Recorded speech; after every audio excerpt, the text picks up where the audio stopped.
Hi students, welcome to the computer science online class.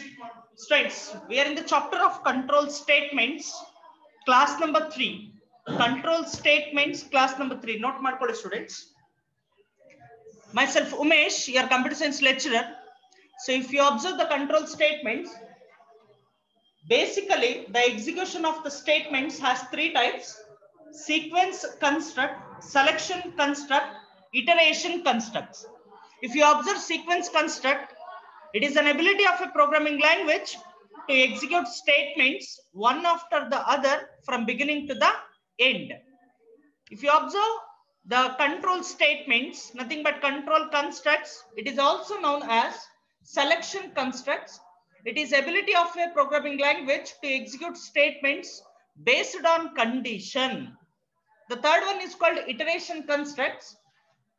It is ability of a programming language to execute statements repetitively again and again until condition become false.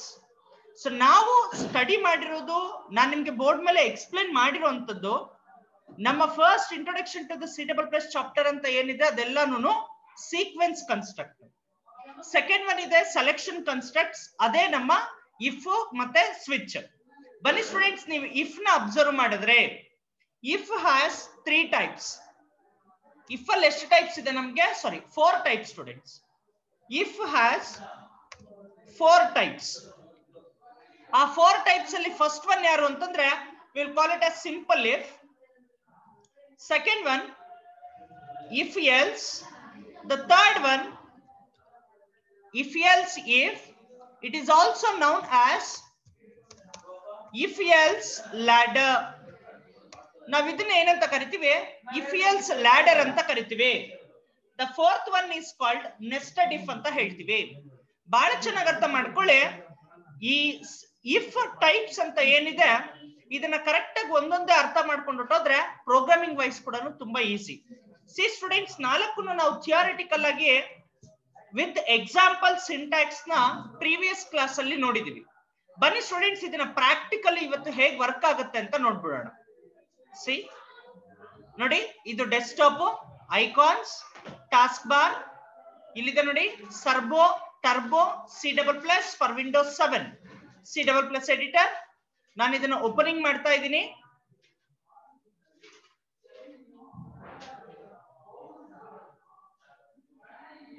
This is called C++ editor students. File, new, ಫೈಲ್ಗೆ ಹೋಗಿದ್ದೀನಿ, ಜೊತೆಗೆ ನ್ಯೂಗೆ ಹೋಗಿದ್ದೀನಿ. Hash include iostream .h hash include conio .h void main. so then clr scr get ch. So ಇದು ನಮ್ಮ normal pattern. Observe ಮಾಡಿ, simple if ತೋರಿಸ್ತೀನಿ ನೋಡಿ students. If sorry int, so I am taking a, b. Observe ಮಾಡಿ. So ನಾನೇನ್ ಮಾಡ್ತಾ ಇದ್ದೀನಿ, C out, enter, 2 values. So ಎಗೊಂದು ವ್ಯಾಲ್ಯೂ, ಬಿಗೊಂದು ವ್ಯಾಲ್ಯೂನ ತಗೊಳ್ತಾ ಇದ್ದೀನಿ.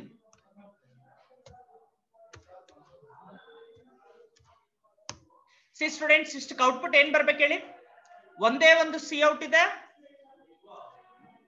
ಎಂಟರ್ 2 ವ್ಯಾಲ್ಯೂಸ್ ಇದೆ, ಎಂಟರ್ 2 ವ್ಯಾಲ್ಯೂಸ್ ಮಾತ್ರ ಬರುತ್ತೆ. ಫೈಲ್, ಸೇವ್, ಸೇವ್ಗೆ ಏನಂತ ಕೊಡ್ತಾ ಇದ್ದೀನಿ? PRG2 ಅಂತ ಕೊಡ್ತಾ ಇದ್ದೀನಿ. ನೋಡಿ, ಇಲ್ಲಿ PRG2 ಅಂತ ಬಂದ್ಬಿಡುತ್ತೆ. Again we should compile the program. Compile. Observe here students. So warnings 0, errors 0. ನೆನಪಿರಲಿ, ವಾರ್ನಿಂಗ್ ಗಳು 0 ಇರಬೇಕು, ಎರರ್ಸ್ 0 ಇರಬೇಕು. ಜೊತೆಗೆ ರನ್, ಅಗೈನ್ ರನ್. ನೋಡಿ ಸ್ಟೂಡೆಂಟ್ಸ್, ಔಟ್ಪುಟ್ ಬಂದಿದೆ.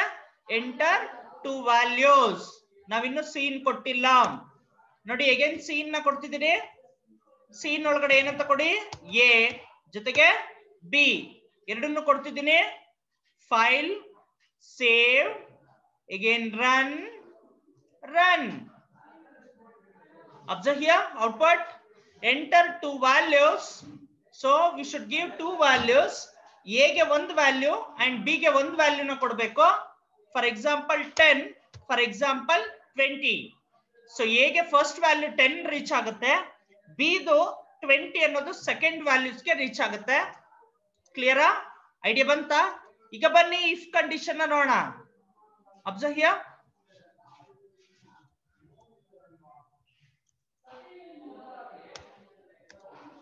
If A double equals B, again see out. So ಇಲ್ಲಿ ಏನಂತ ಕೊಡಬೇಕು ನಾವು? A and B are equal.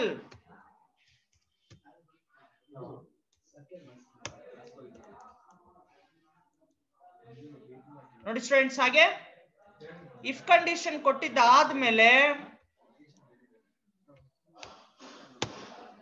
ಈಗ ಏನ್ ಮಾಡ್ಬೇಕು? So C out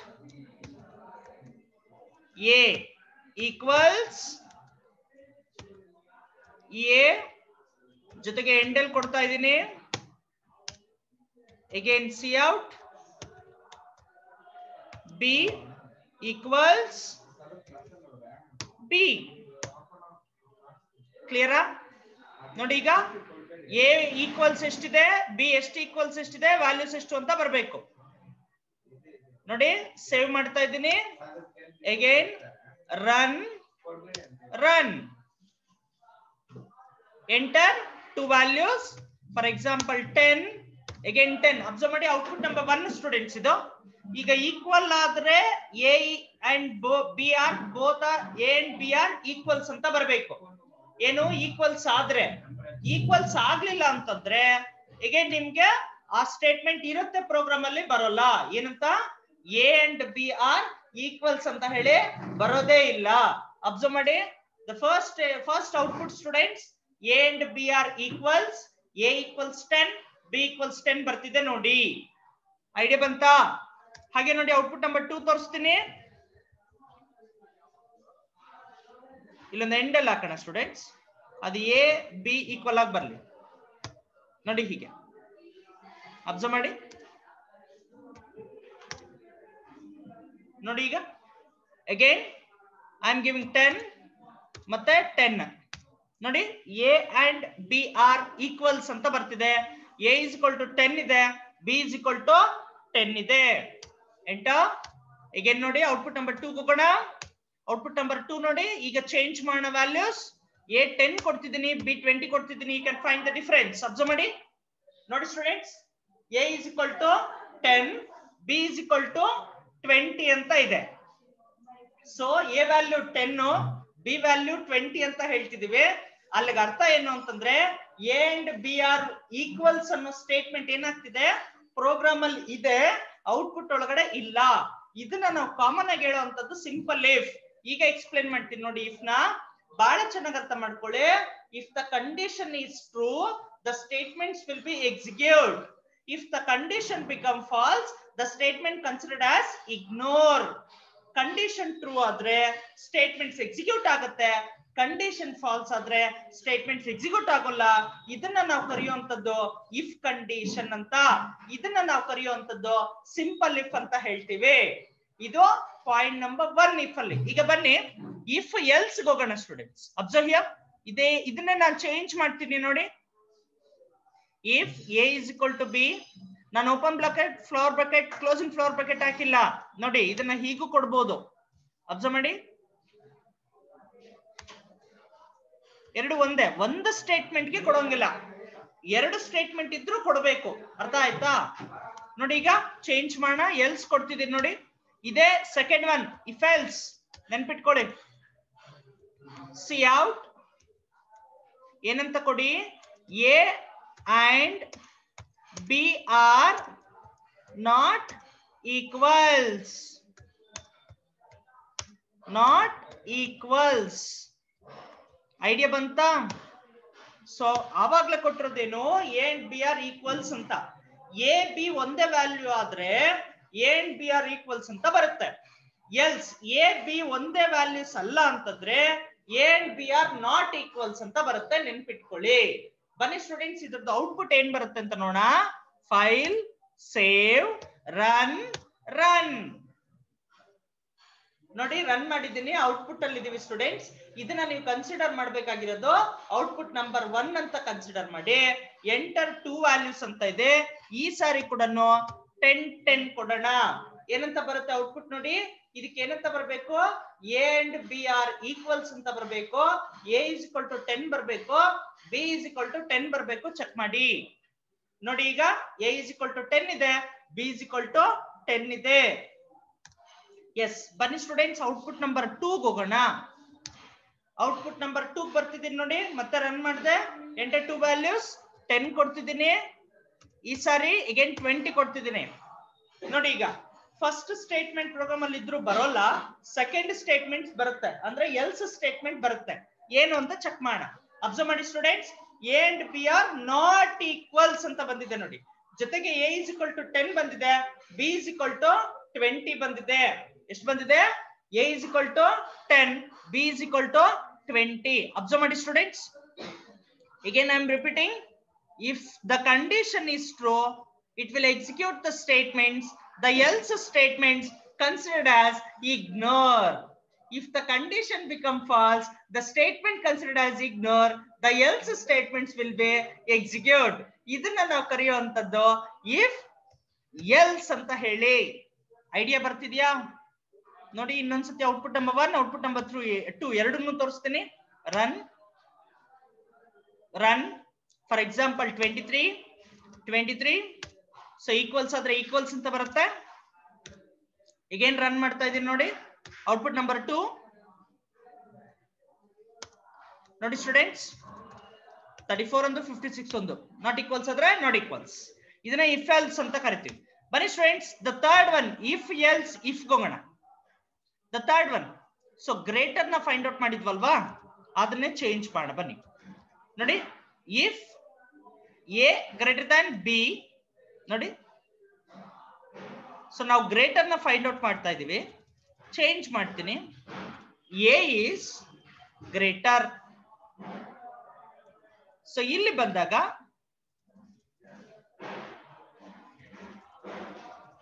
observe here, b is greater. else ಆಗೋದ್ಮೇಲೆ we should continue. else if ಏನಂತ ಕೊಡಿ, b greater than a. ಈಗ ನೋಡಿ else, so again see out ನ ಕೊಡಿ. so ಏನಂತ ಕೊಡಿ, both are equal.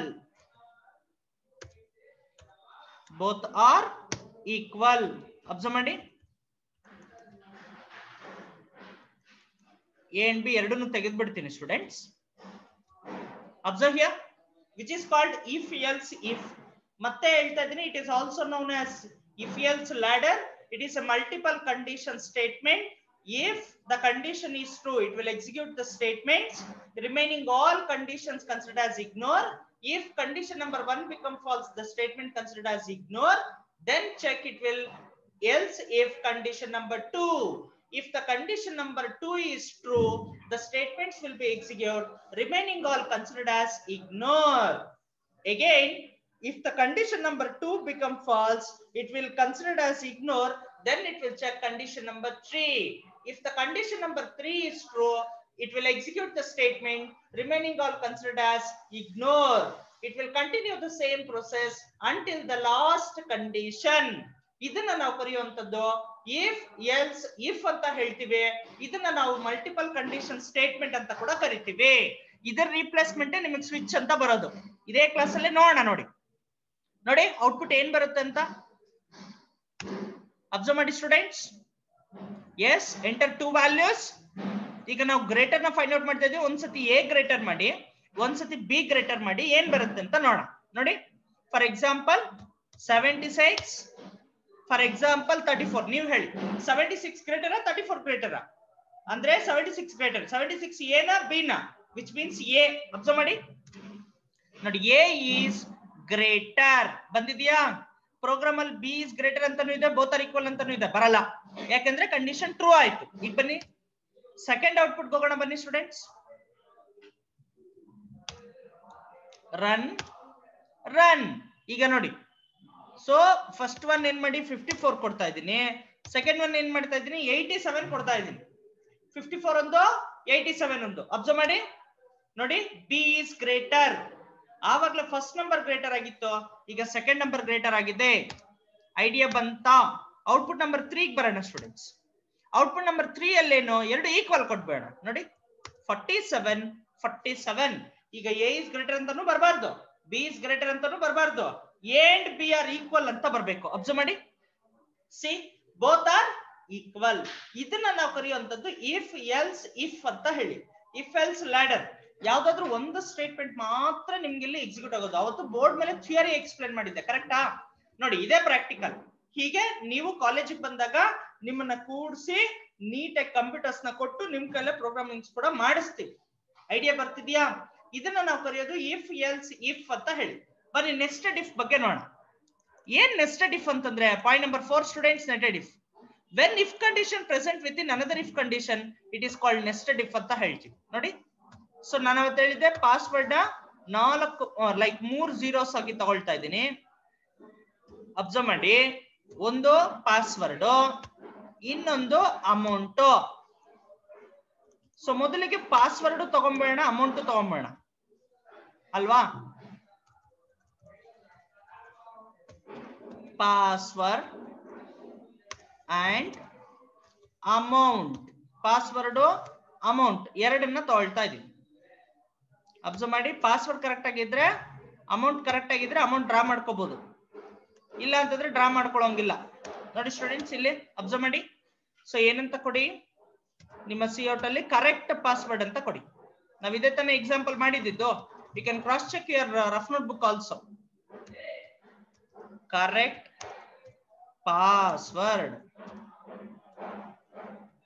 Password. So password correct ಆಗಿದ್ರೆ ಮತ್ತೆ ಇಫ್ ಹಾಕ್ತಿವಿ. ಏನಂತ ಕೊಡ್ಬೇಕು ಇಫ್ ಕಂಡೀಷನ್ ಅಲ್ಲಿ? ಅಮೌಂಟ್ ಅಂತ ಕೊಡ್ಬೇಕು. ಸೊ ಜೊತೆಗೆ ಏನ್ ಕೊಡಿ, 9000 ಅಂದ್ರೆ 9000 ಗಿಂತ ಕಡಿಮೆನೇ ಇರಬೇಕು ಅಂತ ಅದ್ರ ಅರ್ಥ. 9000 ಕರೆಕ್ಟ್ ಇದ್ರೆ ಏನಂತ ಕೊಡ್ಬೇಕು ನಾವು? Cout collect amount. ಅಮೌಂಟ್ ನ ಕಲೆಕ್ಟ್ ಮಾಡ್ಕೊಳ್ಳಿ. ಕರೆಕ್ಟ್ ಆಗಿ ಕೊಟ್ಟಿದ್ರೆ ಅರ್ಥ ಮಾಡ್ಕೊಳ್ಳಿ. ಇಲ್ಲ ಇವನ್ಗೊಂದು ಎಲ್ಸ್ ಕೊಡ್ತಾ ಇದೀವಿ. ಅಬ್ಸರ್ವ್ ಮಾಡಿ,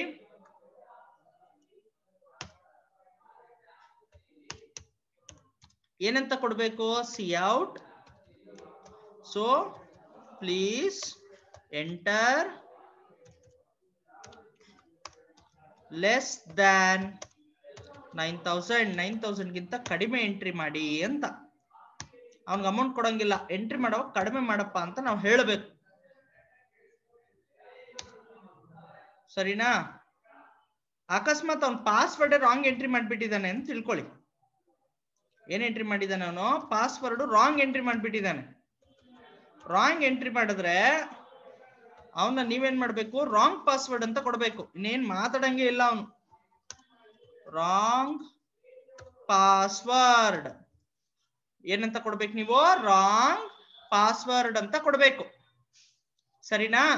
ನೋಡ್ಕೊಳ್ಳಿ, ಈಗ ಪ್ರೋಗ್ರಾಮಿಂಗು ಪ್ರಾಕ್ಟಿಕಲಿ ಅಬ್ಸರ್ವ್ ಮಾಡಿ ನೀಟಾಗಿ ಐಡಿಯಾ ಬಂದ್ಬಿಡುತ್ತೆ. ಇದನ್ನೇ ನಾವು ಕರೆಯೋದು ನೆಸ್ಟೆಡ್ ಇಫ್ ಅಂತ. ನೆಸ್ಟೆಡ್ ಇಫ್ ಅಂತಂದ್ರೆ when if condition present within another if condition it is referred as nested if condition. Check ಮಾಡಿ ಹೇಗೆ ಅಂತ. ಸೇವ್ ಮಾಡ್ತಾ ಇದ್ದೀನಿ, ರನ್ ಮಾಡ್ತಾ ಇದ್ದೀನಿ. ಅಬ್ಸರ್ವ್ ಮಾಡಿ output. Yes, enter password and amount. Password ಬಂದು 000. ನಮ್ಗೆ ಅಮೌಂಟ್ ಎಷ್ಟು ಬೇಕಾಗಿರೋದು? 4000 ಬೇಕು ಅಂತ ತಿಳ್ಕೊಳ್ಳಿ. ಅಬ್ಸರ್ವ್ ಮಾಡಿ, ಎಲ್ಲರೂ ಅಬ್ಸರ್ವ್ ಮಾಡಿ. ಈಗ ಪಾಸ್ವರ್ಡ್ ಕರೆಕ್ಟ್ ಆಗಿದೆ, 4000 ಇದೆ. ನಮ್ಗೆ 2 ಲೈನ್ ಆಫ್ ಔಟ್ಪುಟ್ ಬರಬೇಕು. ಏನಂತ ಬರಬೇಕು? ಕರೆಕ್ಟ್ ಪಾಸ್ವರ್ಡ್ ಅಂತ ಬರಬೇಕು, ಪ್ಲೀಸ್ ಕಲೆಕ್ಟ್ ಮನಿ ಅಂತ ಕೂಡ ಬರಬೇಕು. ಅಬ್ಸರ್ವ್ ಮಾಡಿ ನೋಡಿ, ರಾಂಗ್ ಪಾಸ್ವರ್ಡ್ ಯಾಕೆ? Just wait 1 minute. ನೋಡಿ, ಇಲ್ಲಿ ಸಿಂಗಲ್ ಈಕ್ವಲ್ಸ್ ಕೊಟ್ಬಿಟ್ಟಿದೀವಿ. We should give double equals.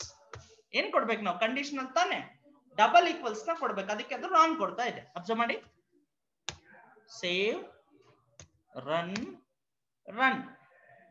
ಈಗ ಕೊಡಿ ಕರೆಕ್ಟ್ ಆಗಿ 000. ಸೊ ನಮಗ್ ಬೇಕಾಗಿರೋದು 4000. ಅಬ್ಸರ್ವ್ ಮಾಡಿ ಔಟ್ಪುಟ್ ನೋಡಿ ಈಗ ಬರ್ತಾ ಇದೆ. ಸೊ ಕರೆಕ್ಟ್ ಪಾಸ್ವರ್ಡ್ ಅಂದ್ರೆ ನೀವು ಕೊಟ್ಟಿರೋ ಪಾಸ್ವರ್ಡ್ ಕರೆಕ್ಟ್ ಆಗಿದೆ. ಜೊತೆಗೆ ಏನ್ ಕೊಡ್ತಾ ಇದ್ದಾನೆ ಅವನು, ಕಲೆಕ್ಟ್ ಅಮೌಂಟ್, ನಿಮ್ಮ ಅಮೌಂಟ್ ನೀವು ಕಲೆಕ್ಟ್ ಮಾಡ್ಕೊಳ್ಳಿ ಅಂತ. ಐಡಿಯಾ ಬಂತ? ನೆಸ್ಟೆಡ್ ಇಫ್ 2 ಕಂಡೀಷನ್ ಟ್ರೂ ಆಗ್ತಾ ಇದೆ. ಬನ್ನಿ ಹಾಗೆ ರನ್ ಮಾಡೋಣ. ನೆಕ್ಸ್ಟ್ ಔಟ್ಪುಟ್ ನೋಡೋಣ. ಈಗ ಪಾಸ್ವರ್ಡ್ ಕರೆಕ್ಟ್ ಆಗಿ ಕೊಡೋಣ, ಅಮೌಂಟ್ ರಾಂಗ್ ಕೊಟ್ಬೇಡ. ಈ ತರ ಅಮೌಂಟ್ ನ ಏನ್ ಮಾಡಿ ನೀವು 9500 ಕೊಟ್ಬಿಡ್ರಿ. ಈಗ ಪಾಸ್ವರ್ಡ್ ಏನೋ ಕರೆಕ್ಟ್ ಬಟ್ ಅಮೌಂಟ್ ರಾಂಗ್. ಏನ್ ಬರುತ್ತೆ ನೋಡಿ, ನೋಡಿ ಅವನೇ ಕೊಡ್ತಾ ಇದ್ದಾನೆ ಕರೆಕ್ಟ್ ಪಾಸ್ವರ್ಡ್. ಪಾಸ್ವರ್ಡ್ ಕರೆಕ್ಟ್ ಆಗಿದೆಯಾ, but please enter less than 9000. 9000 ಗಿಂತ ಕಡಿಮೆ ಎಂಟ್ರಿ ಮಾಡಿ ಅಂದ್ರೆ ನಾವೇ ಲಿಮಿಟ್ ಇಟ್ಟಿದ್ವಿ 9000 ಒಳಗಡೆ ಡ್ರಾ ಮಾಡ್ಕೊಂಡ್ಲಿ ಅಂತ. ಸರಿನಾ? ಅಬ್ಸರ್ವ್ ಮಾಡಿ ಹಾಗೆ. ಈಗ ಪಾಸ್ವರ್ಡ್ ರಾಂಗ್ ಆಗ್ಬಿಟ್ರೆ ಏನು ನೆಕ್ಸ್ಟ್ ಸಿಚುಯೇಷನ್? ಎಷ್ಟು ಪಾಸ್ವರ್ಡ್? ಫಾರ್ ಎಕ್ಸಾಂಪಲ್ ಅವ್ನು 1 2 3 ಹಾಕ್ಬಿಟ್ಟಿದ್ದಾನೆ. ಯಾರೋ ನಿಮ್ಮ ಫ್ರೆಂಡ್ ATM ಕಾರ್ಡ್ ಸಿಕ್ಬಿಟ್ಟಿದೆ ಬಟ್ ಪಾಸ್ವರ್ಡ್ ಹಾಕುವಾಗ ರಾಂಗ್ ಮಾಡ್ತಾ ಇದ್ದಾನೆ. ಅವ್ನಿಗೆ ಅಮೌಂಟ್ ಬರುತ್ತಾ? ಚೆಕ್ ಮಾಡಿ. ಒಂದೇ ಲೈನ್ ಏನದು, ರಾಂಗ್ ಪಾಸ್ವರ್ಡ್, ದುಡ್ಡು ಕೊಡಲ್ಲ ಏನು ಕೊಡಲ್ಲ, ನಿನ್ ಪಾಸ್ವರ್ಡ್ ರಾಂಗ್ ಆಗಿದ್ಯಪ್ಪ, ಕರೆಕ್ಟ್ ಆಗಿ ಇರೋ ಪಾಸ್ವರ್ಡ್ ನ ಹಾಕು ಅಂತ. ಸೊ ಇದನ್ನ ನಾವು ಕರೆಯುವಂತದ್ದು ನೆಸ್ಟೆಡ್ ಇಫ್ ಅಂತ ಹೇಳ್ತೀವಿ. ಏನಂತ ಕರಿತೀವಿ? ನೆಸ್ಟೆಡ್ ಇಫ್ ಅಂತ ಹೇಳಿ. ಇದು 4 ಟೈಪ್ಸ್ ಸ್ಟೂಡೆಂಟ್ಸ್. ಇಫ್ ಅಲ್ಲಿರೋ 4 types: simple if, if else if, nested if ಅಂತ ಹೇಳ್ತೀವಿ. ಬನ್ನಿ ಸ್ಟೂಡೆಂಟ್ ಸ್ವಿಚ್ ಕಡೆಗೆ ನೋಡೋಣ. ಸ್ವಿಚ್ ಚೆನ್ನಾಗಿ ಅರ್ಥ ಮಾಡ್ಕೊಳ್ಳಿ. ಡೇ ನಂಬರ್ ಮಾಡಿದೀವಲ್ವಾ ಸ್ವಿಚ್ ಅಲ್ಲಿ, ಇವತ್ತು ಅದನ್ನ ಪ್ರಾಕ್ಟಿಕಲ್ ಆಗಿ ತೋರಿಸ್ತೀನಿ ನೋಡಿ. So for example day number ಅಂತ ತಗೊಳ್ಳೋಣ. Nothing but you can say day also. Day ಅಂತ ತಗೊಳ್ಳಿ. ಸೊ ಅವ್ನ ನಂಬರ್ ನ ಎಂಟ್ರಿ ಮಾಡ್ಬೇಕು. ನಾನು ಡೇ ಅಂತ ತಗೊಳ್ತಾ ಇದ್ದೀನಿ. ಸೊ ಎಂಟರ್ ಈ ಸತಿ ಪಾಸ್ವರ್ಡ್ ಅಲ್ಲ, ಸ್ವಿಚ್ ದಲ್ವಾ, ಚೇಂಜ್ ಮಾಡೋಣ. ಸೊ ಏನಂತ ಕೊಡೋಣ? Day number. ಅಬ್ಸರ್ವ್ ಮಾಡಿ, ಇಫ್ ಬೇಡ, ಸ್ವಿಚ್ ತಗೊಳ್ಳೋಣ. ಏನ್ ತಗೋಬೇಕು ನಾವು? ಸ್ವಿಚ್. ಅಬ್ಸರ್ವ್ ಹಿಯರ್, ಸ್ವಿಚ್ ಹೆಂಗ್ ತಗೊಳ್ಳೋದು? SWITCH TCH switch day number. So ಹೀಗೆ ತಗೊಳ್ಳಿ ಡೇ ನಂಬರ್. ಅಬ್ಸರ್ವ್ ಮಾಡಿ. ಸೊ ಇದರಲ್ಲಿ ನಾವು ಕನ್ಸಿಡರ್ ಮಾಡೋದೇನು ಅಂತಂದ್ರೆ ಕೇಸ್. ಏನನ್ನ ಕನ್ಸಿಡರ್ ಮಾಡ್ತೀವಿ? ಕೇಸಸ್ ನ ಕನ್ಸಿಡರ್ ಮಾಡ್ತೀವಿ. Yes, case number 1, case number 2, case number 3 ಆ ತರನೇ ನಾವು ಕನ್ಸಿಡರ್ ಮಾಡೋದು. ಅಬ್ಸರ್ವ್ ಮಾಡಿ, ಸ್ಕ್ರೀನ್ ನೋಡ್ತಾ ಇರಿ. ಹಿಂಗೆ ಇರುತ್ತೆ ಪ್ರೋಗ್ರಾಮಿಂಗ್ಸ್.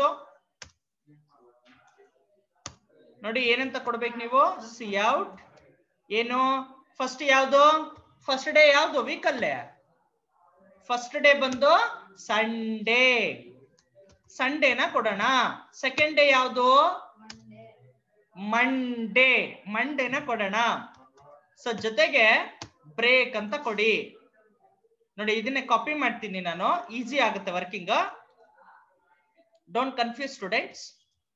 ಸೊ ಕೇಸ್ ನಂಬರ್ 1 ಹಾಗೆ ಅಬ್ಸರ್ವ್ ಮಾಡಿ. ಇದನ್ನೆಲ್ಲ ಬೇಡ ನಮ್ಗೆ, ಡಿಲೀಟ್ ಮಾಡ್ಬಿಡಿ.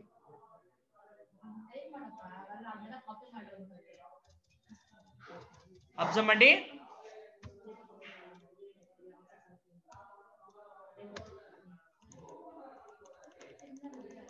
ಕೇಸ್ ನಂಬರ್ 1 ಆಗಿದೆ. We should enter to the case number 2 ಅಲ್ವಾ? ಕೇಸ್ ನಂಬರ್ 2 ನೋಡಿ. ಸೊ ಈಗ ಏನ್ ಮಾಡಿ? ಕೇಸ್ ನಂಬರ್ 2 ಮಾಡಿ. Case number 2. ಸೊ ಇದನ್ನ ಏನ್ ಕೊಡಿ? ಮಂಡೇ ಅಂತ ಕೊಡಿ. ಸರಿನಾ? ಕೇಸ್ ನಂಬರ್ 2 ಆದ್ಮೇಲೆ ನೆಕ್ಸ್ಟ್ ಯಾವುದು? Which is case number 3. Case number 3 ಯಾವುದು? ಮಂಡೇ ಆದ್ಮೇಲೆ ಟ್ಯೂಸ್ಡೇ. ಏನಂತ ಕೊಡ್ಬೇಕು ನಾವು? ಟ್ಯೂಸ್ಡೇ ಅಂತ ಕೊಡ್ಬೇಕು. ಆಮೇಲೆ ನೆಕ್ಸ್ಟ್ ಯಾವುದು? Case number 4. ಗೊತ್ತಾಗ್ತಿದ್ಯಾ? ಟ್ಯೂಸ್ಡೇ ಆದ್ಮೇಲೆ ನೆಕ್ಸ್ಟ್ ಡೇ ಯಾವುದು? It is Wednesday. ಏನಂತ ಕೊಡ್ಬೇಕು ನಾವು? ವೆಡ್ನೆಸ್ಡೇ ಅಂತ ಕೊಡ್ತೀವಿ. ಕರೆಕ್ಟಾ? ವೆಡ್ನೆಸ್ಡೇ. ವೆಡ್ನೆಸ್ಡೇ ಆದ್ಮೇಲೆ ನೆಕ್ಸ್ಟ್ ಯಾವುದು? It is Thursday. ಕರೆಕ್ಟ್ ತಾನೆ? ಬುಧವಾರ ಆದ ಮೇಲೆ ಮುಂದೆ ಬರುವುದು ಯಾವುದು? ಗುರುವಾರ. ಗುರುವಾರ ಆದ ಮೇಲೆ ಮತ್ತೆ ಬರೋದು ಯಾವುದು? ಯಾವುದು? ಶುಕ್ರವಾರ. ಸೊ ಥರ್ಸ್ಡೇ ಆಫ್ಟರ್ ನಾವೇನಂತ ಕೊಡ್ಬೇಕು? ಫ್ರೈಡೇ ಅಂತ ಕೊಡ್ತೀವಿ. ಫ್ರೈಡೇ ಕೊಟ್ಟಿದ್ದಾದ ಮೇಲೆ ನೆಕ್ಸ್ಟ್ ಯಾವುದು? ಸ್ಯಾಟರ್ಡೇ. ಸ್ಯಾಟರ್ಡೇನ ಕೊಡಿ. 7 ದಿನಗಳಲ್ವಾ ವಾರದಲ್ಲಿ? 7. It is Saturday. ಸ್ಯಾಟರ್ಡೇ ಆದ್ಮೇಲೆ ಮತ್ತೆ ಯಾವುದು? ಸ್ಯಾಟರ್ಡೇ ಆದ್ಮೇಲೆ ಮತ್ತೆ ಯಾವುದು? ಸಂಡೇ. ಸಂಡೇ ನಾವು ಕೇಸ್ ನಂಬರ್ 1 ಅಲ್ಲೇ ಕೊಟ್ಟಿದೀವಿ, ಮತ್ತೆ ರಿಪೀಟ್ ಮಾಡಬೇಡಿ. ಆಮೇಲೆ ಡೇಗಳು ಎಂಡೇ ಆಗೋಲ್ಲ. ಅದಾದ್ಮೇಲೆ ಏನ್ ಕೊಡಿ? ಡಿಫಾಲ್ಟ್ ಅಂತ ಕೊಡಿ. ಡಿಫಾಲ್ಟ್ ಅಂತಂದ್ರೆ ಅವ್ನ ಇನ್ಪುಟ್ ರಾಂಗ್ ಮಾಡ್ಬಿಟ್ರೆ, ಈಗ 7 ದಿವಸ ಇರೋದು 1 to 7 ಕೊಡ್ಬೇಕು, ಅವ್ನ್ 30 ಅಂತ ಕೊಟ್ರೆ ಕೊಡಕ್ ಆಗಲ್ಲ ನಾವು, ಅಲ್ವಾ? ಆವಾಗ ಏನ್ ಕೊಡಿ? ರಾಂಗ್ ಡೇ ನಂಬರ್ ಅಂತ ಕೊಡಿ. Wrong day number. ಐಡಿಯಾ ಬಂತಾ? ಸ್ವಿಚ್ ನ ಆಸ್ ಇಟ್ ಈಸ್ ಕ್ಲೋಸ್ ಮಾಡಿ.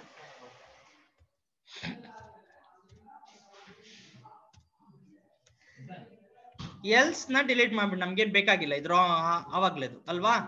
ನೋಡಿ ಈಗ ಪ್ರೋಗ್ರಾಮ್ ಎಲ್ರು ಅಬ್ಸರ್ವ್ ಮಾಡಿ. ನೋಡಿ ತುಂಬಾ ಸಿಂಪಲ್. ಫಸ್ಟ್ ನಾವು ಎಂಟರ್ ಡೇ ನಂಬರ್ ಅಂತ ತಗೊಳ್ತೀವಿ ಸ್ಟೂಡೆಂಟ್ಸ್. ಅವರು ಡೇ ನಂಬರ್ 1 to 7 ಎಂಟ್ರಿ ಮಾಡ್ಬೇಕು. ಯಾಕಂತಂದ್ರೆ ವೀಕಲ್ 7 ಡೇಸ್ ಮಾತ್ರ. ಸ್ವಿಚ್ ಡೇ ಕೇಸ್ 1 ಗೆ ಈಕ್ವಲ್ ಆದ್ರೆ ಸಂಡೇ, ಬ್ರೇಕ್ ಕೊಡಿ. ಕೇಸ್ 2 ಗೆ ಈಕ್ವಲ್ ಆದ್ರೆ ಮಂಡೇ, ಬ್ರೇಕ್ ಕೊಡಿ. ಕೇಸ್ 3 ಗೆ ಈಕ್ವಲ್ ಆದ್ರೆ ಟ್ಯೂಸ್ಡೇ, ಬ್ರೇಕ್ ಕೊಡಿ. ಕೇಸ್ 4 ಗೆ ಈಕ್ವಲ್ ಆದ್ರೆ ವೆಡ್ನೆಸ್ಡೇ, ಬ್ರೇಕ್ ಕೊಡಿ. ಕೇಸ್ 5 ಗೆ ಈಕ್ವಲ್ ಆದ್ರೆ ಥರ್ಸ್ಡೇ, ಬ್ರೇಕ್ ಕೊಡಿ. ಕೇಸ್ 6 ಗೆ ಈಕ್ವಲ್ ಆದ್ರೆ ಫ್ರೈಡೇ, ಬ್ರೇಕ್ ಕೊಡಿ. ಕೇಸ್ 7 ಗೆ ಈಕ್ವಲ್ ಆದ್ರೆ ಸ್ಯಾಟರ್ಡೇ, ಬ್ರೇಕ್ ಕೊಡಿ. ಆಮೇಲೆ ಡಿಫಾಲ್ಟ್ ರಾಂಗ್ ಡೇ ನಂಬರ್ ಅಂತ ಕೊಡಿ. ಕೊಡಿ. ಈಗ ಕರೆಕ್ಟ್ ಆಗಿ ಬರುತ್ತಾ ನೋಡೋಣ, ಚೆಕ್ ಮಾಡೋಣ. ಎಸ್, ಪ್ರೋಗ್ರಾಮ್ ನ ರನ್ ಮಾಡ್ತಾ ಇದ್ದೀನಿ. ರನ್. Enter day number. ಮೊದಲಿಗೆ ಏನ್ ಕೊಡೋಣ? 1 ಅಂತ ಕೊಡೋಣ. 1 ಕೊಟ್ರೆ ಯಾವ ಡೇ ಅಂತ ಬರ್ಬೇಕಾಗಿತ್ತು? ಸಂಡೇ. ಚೆಕ್ ಮಾಡಿ. ಎಸ್, ಈಗ ಸ್ಕ್ರೀನ್ ನ ನೋಡಿ, ಸಂಡೇ ಅಂತ ಬಂದಿದೆ. ಕರೆಕ್ಟಾ? ನೀವು ಪ್ರೋಗ್ರಾಮ್ ಅಲ್ಲಿ ಎಷ್ಟೊಂದಿದೆ, ಬಟ್ ಅವೆಲ್ಲ ಬರಲ್ಲ. ನೀವು ಯಾವ್ದು ಈಕ್ವಲ್ ಆದ್ರೆ ಅದು ಮಾತ್ರನೇ ಬರೋದು. ಇವನು ಇಫ್ ಎಲ್ಸ್ ಇಫ್ ಗೆ ಆರ್ ಇಫ್ ಎಲ್ಸ್ ಲ್ಯಾಡರ್ ಗೆ ಏನಾಗುತ್ತೆ, ನಿಮ್ಗೆ ಕಾಮನ್ ಆಗಿ ಇಫ್ ಎಲ್ಸ್ ಇಫ್ ಗೆ ಆಲ್ಟರ್ನೇಟಿವ್ ಆಗಿ ಸ್ವಿಚ್ ವರ್ಕ್ ಆಗುವಂತವನು ಏನಂತ ಕರಿತೀವಿ? ಇಫ್ ಎಲ್ಸ್ ಇಫ್ ಗೆ ಆಲ್ಟರ್ನೇಟಿವ್ ಆಗಿ ಸ್ವಿಚ್ ಅಂತ ಕರಿತೀವಿ. ಅಬ್ಸರ್ವ್ ಮಾಡಿ. ರನ್. ರನ್. ಕೇಸ್ ನಂಬರ್ 2 ನೋಡೋಣ ಸ್ಟೂಡೆಂಟ್ಸ್. ಈ ಸಾರಿ ಕೊಡುವಾಗ ಏನ್ ಕೊಡಿ? 2 ಕೊಡಿ. 2 ಕೊಟ್ರೆ ಯಾವ ಡೇ ಅಂತ ಬರ್ಬೇಕು? ಮಂಡೇ ಅಂತ ಬರ್ಬೇಕು. ಚೆಕ್ ಮಾಡಿ. ಮಂಡೇ ಬಂದಿದ್ಯಾ? ಕೇಸ್ ನಂಬರ್ 3 ನೋಡೋಣ. ಅಬ್ಸರ್ವ್ ಮಾಡಿ. ಎಸ್, ಟ್ಯೂಸ್ಡೇ ಬರ್ತಾ ಇದೆಯಾ? ನೋಡಿ ಹಾಗೆ. ಕೇಸ್ ನಂಬರ್ 4 ತೋರಿಸ್ತೀನಿ. ನೀವ್ ಯಾವ ನಂಬರ್ ಕೊಟ್ರೆ ಅದು ಬರ್ಬೇಕು. ವೆಡ್ನೆಸ್ಡೇ ಎಷ್ಟು ಚೆನ್ನಾಗಿದೆ ನೋಡಿ ಪ್ರೋಗ್ರಾಮ್. ನಾವ್ ಯಾವ್ದು ಕೊಟ್ರೆ ಅದು ಬರುತ್ತೆ. ಇದನ್ನ ಪ್ರೋಗ್ರಾಮಿಂಗ್ ಲ್ಯಾಂಗ್ವೇಜ್ ಅಂತ ಕರೆಯೋದು. 5 ಕೊಡಿ. ನೋಡಿ ಥರ್ಸ್ಡೇ ಎಷ್ಟು ಚೆನ್ನಾಗಿ ಬರ್ತಾ ಇದೆ. ಹಂಗೆ ಕೊಡಿ. 6 ಕೊಡಿ, ನೋಡೋಣ ಹೆಂಗ್ ಬರುತ್ತ. ಎಸ್, ಫ್ರೈಡೇ ಶುಭ ಶುಕ್ರವಾರ ಬಂತು. ಎಸ್, ಮತ್ತೆ ರನ್ ಮಾಡೋಣ. 7 ಕೊಡಿ. ಯಾವ್ದು? 7 ಕೊಟ್ರೆ ಯಾವ್ದು ಬರ್ಬೇಕು? ನಥಿಂಗ್ ಬಟ್ ಸ್ಯಾಟರ್ಡೇ, ಶನಿವಾರ. ಬಂದಿದ್ಯಾ? ಎಸ್, ಅರ್ಥ ಆಯ್ತಾ? ಈಗ ಬನ್ನಿ. 1 to 7 ನಿಮ್ಗೆ ಸಂಡೇ ಇಂದ ಹಿಡಿದು ಸ್ಯಾಟರ್ಡೇ ವರೆಗೂ ಬಂತು. ಅಂದ್ರೆ ಭಾನುವಾರದಿಂದ ಶನಿವಾರದವರೆಗೂ ಬಂತು. ಈಗ ಇನ್ವ್ಯಾಲಿಡ್ ನಂಬರ್ ಒಂದು ಕೊಡೋಣ. ಅಕಸ್ಮಾತ್ ನಂಬರೇ ತಪ್ಪು ಕೊಟ್ಬಿಟ್ರೆ ಅದ್ರ ಅರ್ಥ 1 to 7 ಬಿಟ್ಟು ಇನ್ನೇನಾದ್ರೂ ಕೊಟ್ರೆ ಏನ್ ಬರುತ್ತೆ? ನೋಡಿ 8 ಕೊಡ್ತಾ ಇದೀನಿ. 8 ಡೇ ಇದೆಯಾ? ಇಲ್ಲ. ಅವಾಗ ಏನ್ ಬರುತ್ತೆ? ರಾಂಗ್ ಡೇ ನಂಬರ್ ಅಂತ ಬರ್ತಾ ಇದೆ. ಸೊ ಇದು ಕಾನ್ಸೆಪ್ಟ್. ನೋಡಿ, ನೀವು ಯಾವ ನಂಬರ್ ಆದ್ರೂ ಕೊಡಿ. 1 to 7 ಬಿಟ್ಟು you can give any number. See, you'll get wrong day number. ಇದನ್ನ ನಾವು ಕರೆಯೋದು ಸ್ವಿಚ್ ಅಂತ ಹೇಳ್ತೀವಿ. ನೋಡಿ, ನೀವು 1 to 7 ಅಲ್ಲಿ ಯಾವ ನಂಬರ್ ಸ್ಪಾಂಟೇನಿಯಸ್ ಆಗಿ ಕೊಡಿ. For example 4. ಅಬ್ಸರ್ವ್ ಮಾಡಿ. ನೋಡಿ, ವೆಡ್ನೆಸ್ಡೇ. ಇದನ್ನ ನಾವು ಕರೆಯೋದು ಸ್ವಿಚ್ ಅಂತ ಹೇಳ್ತೀವಿ. ಹೀಗೆ ನೀವು ಪ್ರತಿಯೊಂದನ್ನು ಸಿಂಟ್ಯಾಕ್ಸ್, ಎಕ್ಸ್ಪ್ಲನೇಷನ್, ಪ್ರಾಕ್ಟಿಕಲ್ ಆಗಿ ಅರ್ಥ ಮಾಡ್ಕೊಳ್ಳೋದಿಕ್ಕೆ ಹೆಲ್ಪ್ ಆಗುತ್ತೆ. ಇದು ನಿಮ್ಮ ಒಂದು if, if else, if else if, nested if, switch ಅಂತ ಕರಿತೀವಿ. ಐಡಿಯಾ ಬಂತಾ? ಪ್ರಾಕ್ಟಿಕಲಿ ಐಡಿಯಾ ಬಂತಾ? ಸೊ ನೆಕ್ಸ್ಟ್ ಬಂದು ಇಟರೇಷನ್ ಸ್ಟೇಟ್ಮೆಂಟ್ಸ್ ಅಂತ ಕರಿತೀವಿ. ಅದ್ರ ನೆಕ್ಸ್ಟ್ ಬಂದು ಅದರಲ್ಲಿ 3 ಟೈಪ್ಸ್ ಇದೆ. ಅದನ್ನ ಮುಂದಿನ ಕ್ಲಾಸ್ ಅಲ್ಲಿ ಸ್ಟಡಿ ಮಾಡೋಣ. ಐಡಿಯಾ ಬಂತಾ? ಸೊ ಬಹಳ ಚೆನ್ನಾಗಿ ಅರ್ಥ ಮಾಡ್ಕೊಳ್ಳಿ. ಈ ಚಾಪ್ಟರ್ಸ್ ಎಲ್ಲ ಚೆನ್ನಾಗಿ ಬರಬೇಕು ಅಂತಂದ್ರೆ ಪೆನ್ನು ಪೇಪರ್ ಹಿಡ್ಕೋಬೇಕು, ವಿಡಿಯೋನ ನೀಟಾಗಿ ನೋಡ್ಬೇಕು, ಕ್ಲಾಸ್ ನ ನೀಟಾಗಿ ಕೇಳ್ಬೇಕು, ಪ್ರತಿಯೊಂದು ಪಾಯಿಂಟ್ ಅರ್ಥ ಮಾಡ್ಕೋಬೇಕು. ಬರೆದು ಬರೆದು ಬರೆದು ಪ್ರಾಕ್ಟೀಸ್ ಮಾಡಿ. ಪ್ರತಿಯೊಂದು ಅರ್ಥ ಆಗುತ್ತೆ. ನಿಮ್ಗೆ ಡೌಟ್ ಇದ್ರೆ ನನಗೆ ಫೋನ್ ಮಾಡಿ. ಬಹಳ ಚೆನ್ನಾಗಿ ಅರ್ಥ ಮಾಡ್ಕೊಳ್ಳಿ students. Hard work is very very important to get highest marks in your journey. So keep hard working. Honesty is key to success. effort never failures. ನಾನು ನಿಮ್ಮ Umesh sir. Thank you so much students.